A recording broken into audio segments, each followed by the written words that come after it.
السلام عليكم ورحمة الله وبركاته. حبايب قلبي، ازيكم؟ عاملين ايه؟ يا رب تكونوا كلكم بخير.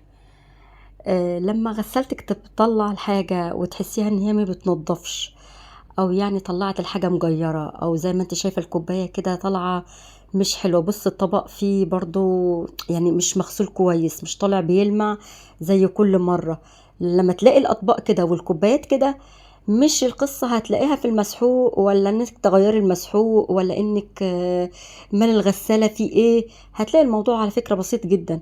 وهنا الغسالة لازم نعمل لها دورة غسيل. وانا جايه النهارده اتكلم في الفيديو النهارده عن تنظيف غساله الاطباق.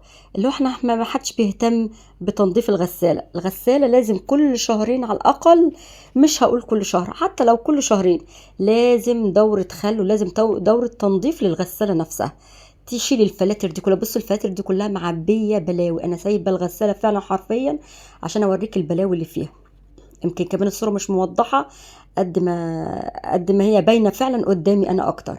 المكان ده بيبقى فيه مية، فبيبقى فيه مكان للحاجات اللي نازلة من الأطباق، بقايا رز، بقايا أكل مثلا لو باقي في الأطباق. لازم المية دي كلها تجيبي فوطة كده تكون مايكرو فايبر كده، يعني تمتص المية دي كويس قوي. أنا أول حاجة جبت عادي مسحوق أطباق، وجبت السلكة بتاعتي، أو مش سلكة يعني الليفه بتاعتي السبونج العاديه، مش سلك مواعين ولا حاجه. وقعدت اغسل بقى الغساله كويس قوي. خدت الحاجات دي على الحوض وفضلت بقى اصبنها كويس تمام. لازم كله الريشه بتاعت اللي بيطلع فيها الميه دي، ولازم ده كمان كل الحاجات دي كلها، والمصفى دي كله لازم يتغسل. مفيش حاجه في الغساله تسيبيها ما تغسليهاش.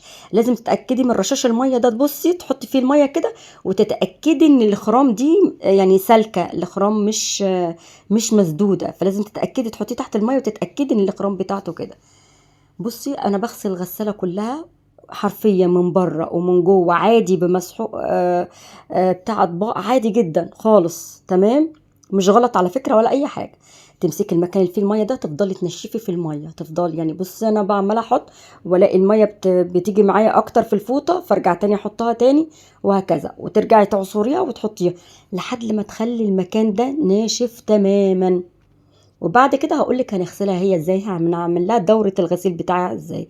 ولكن لازم قبل الغسيل لازم تعملي اللي انا قلتلك عليه ده كله. انت هتجيبي عادي سبونش عادية خالص وتغسلي بيها، وبعد كده تاخدي الحاجات دي تغسليها كويس، وبعد كده ترجعي تركبيها تاني تمام. وبعد كده بعد ما تركبي الحاجات دي هتبدأي، ولازم تتأكدي بقى ان الرشاش ده شغال كده زي ما انت شايفة. بعد ما تركبيه لازم يعني تعملي الحركة دي.